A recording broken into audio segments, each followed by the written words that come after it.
menutup perkara demi kepentingan hukum atas nama tersangka Ade Presley Hogi Minaya bin Cornelius Suhardi. Kasus Hogi Minaya yang memicu kegaduhan nasional akhirnya ditutup. Kejaksaan Negeri Sleman resmi menghentikan penuntutan perkara tersebut di tengah badai tekanan yang tak kunjung reda.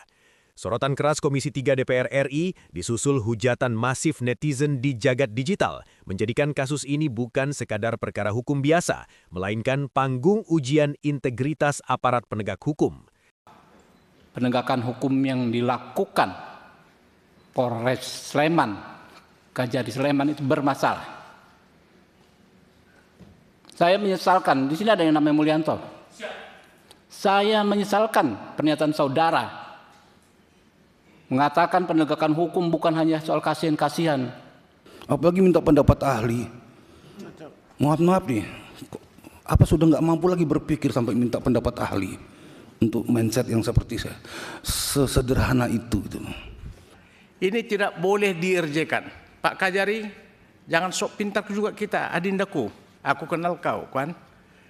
Kalau ya saya Kapolda kamu, masih Kapolda, Anda tidak bakalan sampai ke Komisi 3 dan saya sudah berhentikan Anda. Jadi seharusnya polisi itu sudah bisa memprediksikan ini kalau begini pasti begini, ini begini, itu ya nggak ada gitu loh, nggak ada di kepala itu nggak ada. Padahal habis jelas ini di reskrim nggak masuk Pak, nyari-nyari bener habis reskrim lantas, aduh itu baru kombes, apalagi jenderal tetangga saya, aduh bisa dipenjara saya Pak. Sekali lagi terima kasih Polri sudah memberitahu kami bahwa profesi jambret adalah profesi mulia di mata hukum. Coba, memalukan kan seperti itu. Sudah jadi korban, jadikan tersangka, diperas lagi. Astagfirullahaladzim. Dampaknya nyata dan serius. Kapolres Sleman serta Kasat Lantas dinonaktifkan, sebuah konsekuensi yang memperlihatkan betapa mahal harga dari kekeliruan penegakan hukum. Penghentian penuntutan itu diumumkan langsung oleh Kepala Kejaksaan Negeri Sleman, Bambang Yunianto, pada Jumat 30 Januari 2026. Keputusan tersebut muncul tak lama setelah dirinya mengikuti rapat dengar pendapat bersama Komisi 3 DPR RI. Forum itu berubah menjadi arena interogasi terbuka, di mana Kapolres, Kasat Lantas, hingga Kejari Sleman dicecar kritik tajam tanpa ampun.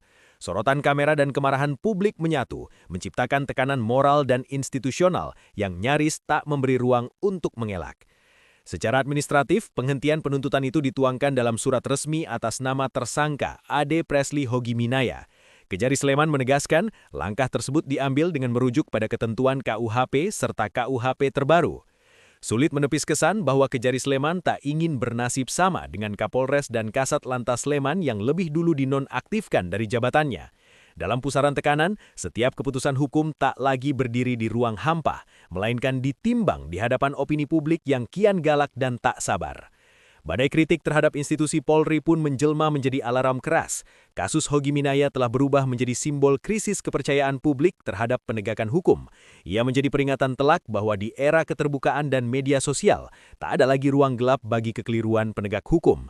Setiap langkah aparat kini diawasi, direkam dan diadili oleh publik. Pesannya jelas, jika tak ingin viral dan dihujat netizen, aparat penegak hukum tak boleh lagi melakukan kesalahan fatal yang merugikan rasa keadilan masyarakat.